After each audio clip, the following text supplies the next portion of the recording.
Hi everyone, welcome back to the channel. So in today's video I'm going to talk about some difficult things that other people might not want to talk about. The entrepreneur road or journey is a very difficult one. Nobody prepares you for it. You just know that I want to start my own business, I want to do my own thing, but nobody can really prepare you for it, for what you're about to go through. So I'm gonna tell you or speak to you a little bit about the difficulties that I have faced in the two businesses that I have. One didn't even get off the ground. So so business is more of a mental thing than anything else, really. It's more of a mental thing. You have to work on yourself a lot more than you thought that you're going to need to. So let me not waste any time and just let you know of the lessons that I have learned and what I believe could have changed my business for the better had I known from the beginning that this is what I need to do, and actually focus on these 5 aspects of a business. So these 5 aspects, I've learned it from the MBA that I'm currently doing, but also a book called The Personal MBA, which I highly recommend to all business people to just go through the book. I went through it, I'm going through it again. But anyway, the first thing that I didn't understand was that when you are a small business owner, you are essentially all business departments in one. You are HR because you have to manage yourself, or if you hire an assistant, you have to manage yourself. So you have to learn how to delegate work to yourself or to other people. So if in the morning the first thing you want to do, your brain is like, look at the emails, but you know that you don't have any sales coming in, then it's going to be very difficult. You get what I'm saying? So you have to manage yourself. You have to work on yourself. You have to write warnings to yourself. You're the marketing department, you're the sales department, you're customer service department, you're all the departments that a business has, but in one person. So you have to realize that even though you like baking, or you like sewing clothes, or you like selling this, or you like doing hair, there's still so much that goes into it besides you just doing hair. You have to, like I said, know how to market your business, know how to do sales, know how to manage yourself, manage staff, manage all of those things, like doing deliveries and all of that. So you're essentially a worker and a boss. So you have to be a boss to yourself. It is so difficult, but I believe if other people did it, we can do it. We just have to figure it out, and sometimes figuring things out is doing. So if you want your business to hopefully not go under, so these are the 5 things that or 5 aspects of a business that you need to pay attention to all the time.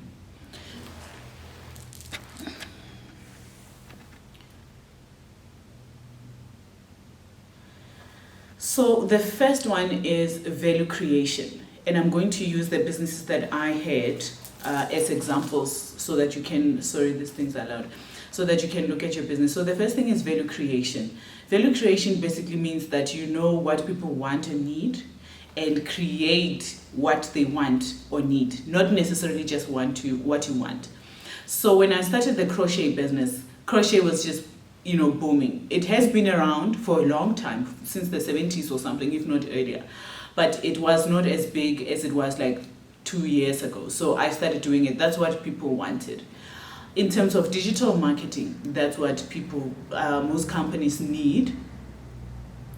And some companies still feel that it's a want, not as necessarily a need. So I had to do my research. I didn't do my research. I just jumped into starting the business. And in terms of value creation, you have to understand the market, what the market wants, what the market needs, and how much they are willing to pay for what you have to offer. Because at the end of the day, value is different for different types of people. What somebody else sees as valuable, somebody else might not. Or maybe a group of people see something as valuable, like crochet, like, wow, it's in fashion and all of that, I want it, it's unique, it's all of that. But they might not be willing to pay large amounts for it. You get what I'm saying? So people have to be willing to pay a lot of money in order for you to stay in business.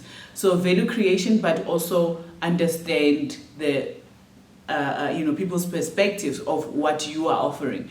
You can sell ribbons for 10 rand, but once you sell them for 300 rand, it's like, no, that's just ridiculous. I'm not going to buy it for that amount of money, even though they might need it. So research is very important, and I highly recommend it. I wish I had done that. I just went in because this is what is happening right now, and this is what I can do, and I just started. So let's move on to aspect number 2 that you really need to pay attention to in order to help your business continue and to grow.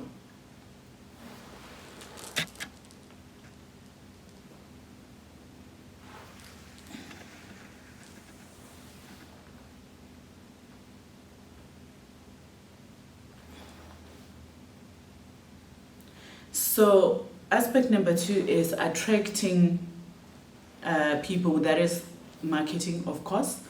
So I have done marketing, but when I started my crochet business, I had not yet delved deeper into marketing. I've done marketing before, but on a superficial level. So I didn't really understand it until I started my own marketing agency, to understand what marketing is, and to understand that marketing is not just putting an ad on social media. Marketing is customer service as well.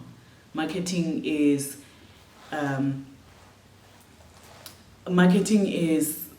customers' feeling or customers' experience with your brand. That is the whole of marketing. So you need to pay attention to your marketing and understand that marketing starts from the moment that a customer comes in contact, whether they see or whether they feel or whether they hear about your brand, and to the last point that they interact with it. So whether the product is in their homes after they discard it, or they keep using the container, or all of that, and what happens to your product afterwards, after they've bought it. It's still marketing itself. It's still saying a lot. Even your business, if you call after you've sold somebody something, that is part of marketing. So marketing is not just advertising. With the crochet business, I opened Instagram. It was selling, but we're going to get into other difficulties that I experienced with that. With the digital marketing, I got customers from posting on Facebook, posting on social media accounts, believing that if I put my work out there, then somebody is bound to find me. Some people did find me that way, but not enough people for me to say I can grow an agency and hire other people. Because most of the time, decision makers are not sitting on Instagram, they're not sitting on Facebook. Yes, they might need it, but they're not the ones that are going to sit there. But they're the ones that are going to make the decision on whether to hire you or not. So just posting on Facebook and social media and talking about things, that's not necessarily, especially when you still have like a small following, it doesn't necessarily mean that you're going to get found by people, by relevant people. You might be found by some people, but not relevant people, unless you are selling to just the products. If you're selling products, then yes, by all means, your people might be on social media. Like the crochet business, people were on social media, they were ordering. Also, it was not enough for me to make a living off of it, just on the finished items. So let's move on to the third aspect. I don't want to make the video too long.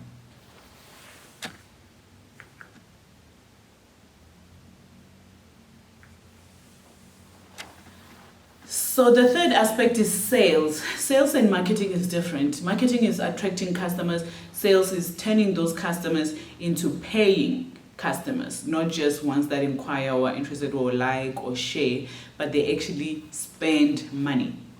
So in the crochet side of things, pricing was a big thing. So pricing in sales is a big thing. And we go back to that aspect thing where like people liked crochet, but they didn't understand that to make even one jacket can take you like 3 days of just crocheting when you wake up in the morning. And then and then finishing it after 3 days, and then you still need to like put in other things to make it look nice and all of that. So people would order, but then they wouldn't understand that, like sometimes they wouldn't order, they would be surprised at the price. But if it's something that takes me 3 days, it's not going to cost 50 Rand.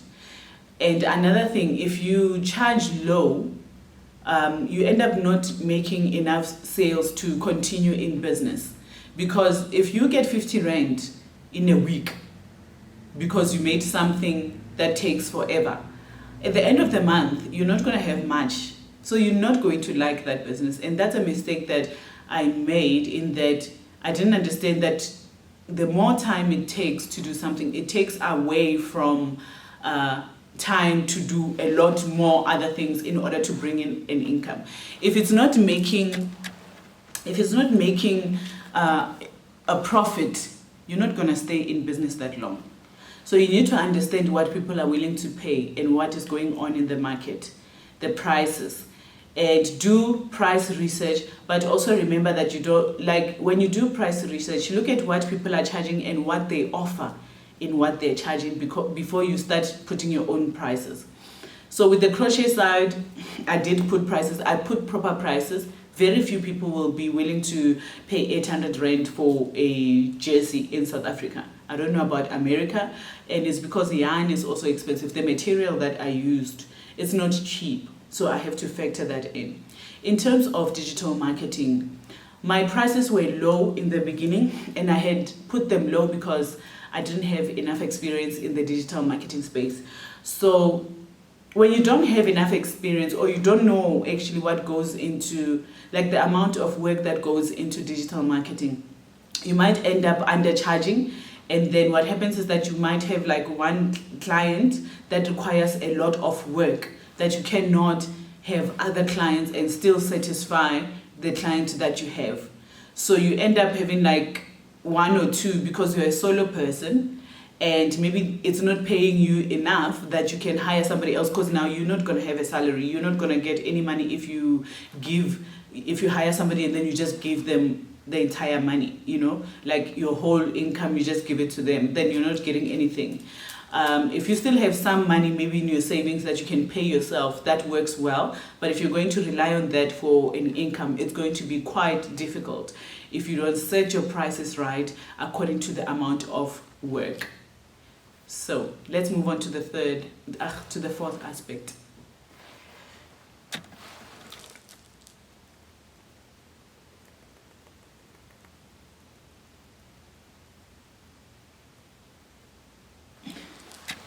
So the fourth aspect is value delivery. So what you promise, basically it's you delivering what you promised to the client.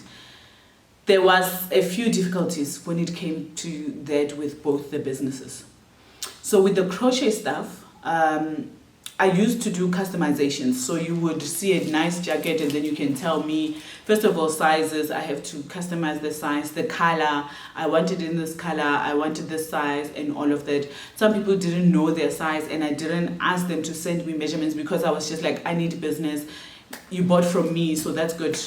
I'm going to take the money and I'm going to make the thing. The issue was that when I shipped the items, they got there and they didn't fit them. Now what? Now I had to lose because I had to ask them to ship them back, and then I changed the sizes and all of that and then ship the item. So I ended up losing. So customization, I do not recommend it unless it's like printing stuff. That's fine. You can only customize like the graphics. You don't have to customize things like sizes and all of those things. So in terms of digital marketing with the delivery, the issue that I faced was at times you find clients expecting you to do more than what was agreed on, or you just end up doing more than what was agreed on. And I suppose it's up to you as a person, as a business owner, to sort of say like, hey, in the contract it says this and this and that. Unfortunately, I can't do that unless there's extra charges for this. But I think at times when you really need the business, you're just like, yeah, I'll do it. And then you're not able to deliver sometimes on the basics that you promised that you're going to deliver, because now you're trying to do all the other extra stuff. And I find that it happens quite a lot in digital marketing, where they expect you to do a lot more than what was agreed on, and you end up being like an employee for that company. And I found that it's useful for businesses to have a digital marketer in the company who knows the industry really, really well.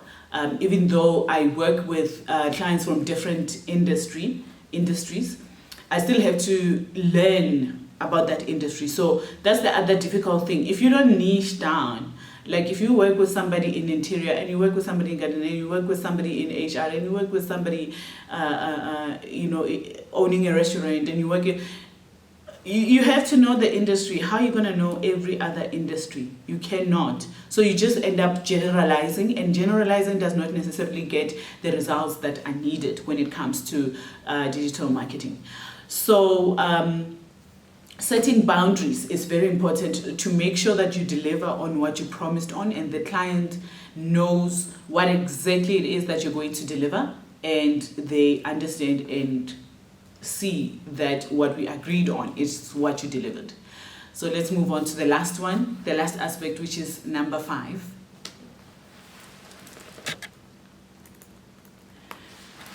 Number 5 is finance. And my advice to business owners is to count your money from the moment that you open the business. Write down the money. How much did you spend on software? How much did you spend on yarn? How much did you spend if you work from home? Has your electricity bill increased by how much than when you were working for a company, or when you are not at home during the day or the whole day? How much?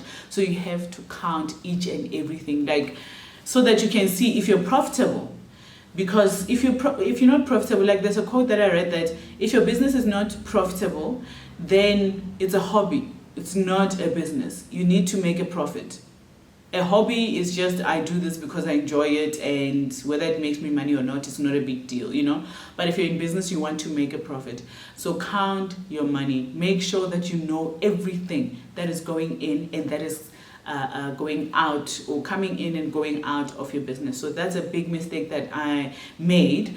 In terms of the crochet business, yes, I counted the materials, but to be quite honest, I was not counting the hours as I was supposed to, or as I should have, when I was busy making those things. The hours, the time that it took for me, the petrol that it took for me to go and deliver those things, at the Pick and Pay, whatever, so that they can deliver it to the customer. So those are little charges that sneak up on you if you don't count them. In terms of digital marketing, I just started. I paid for softwares, for my business, like email, website, all of those things. And if you don't write them down, what is your return on investment on those things? So you need to count your money. I made that mistake. Don't make that mistake. 2023, we are improving our businesses and we are making things happen. So I'm going to be sharing with you guys some exciting stuff happening that I'm looking into for the rest of this year and for the next coming year. And if you want to follow on my ventures, then please subscribe to the channel, because I'm going to be taking you on a trip of the ups and downs of actually having a business. I'm going to be vlogging almost on a daily basis, just if you want to sometimes hear me making phone calls, because some phone calls might be private, so I can't record them. But when I go on trips, when I go to deliver, when I go and get those things, so that if it's something that you want to do, the thing that I'm going to do next, if it's something that you want to do, then, or you're able to do, then you can do it. But yeah, I'm excited for the coming journey. It has not been an easy year, but here we are. And if we're still here, we're still gonna push, we're still gonna do our best. So I'm looking forward to sharing the next journey with you guys. I might need a marketing person, but I might be dropping the 2 businesses that I spoke about now. in terms of making the stuff. I do have a YouTube channel for the crochet. That is absolutely fine because it multiplies itself. I do one work once and then it multiplies itself. The digital marketing, I might just continue focusing on teaching because it's something that I actually enjoy, and training businesses. But me doing the social media marketing might not be something that I want to continue with in the future. In the near future actually. So I will be training, I will be teaching, I will be supplying you with the tools that you need. I will be selling certain things that will help you in terms of marketing. So please subscribe to the channel, check out my YouTube. I'm also on TikTok. So I'll see you guys. Let me know in the comments if you have any difficulties in business, and let's address them perhaps in the next video or in a video in the future. Thank you guys for joining me, and I hope you are well, and don't give up on your dreams. We are not giving up. We will cry, we will crawl if we have to. We are going to do everything. Even when we don't want to, we're going to force ourselves, we're going to do it. Because if other people can do it, we can do it if we want to. If it's for you, you can do it. See you in the next video.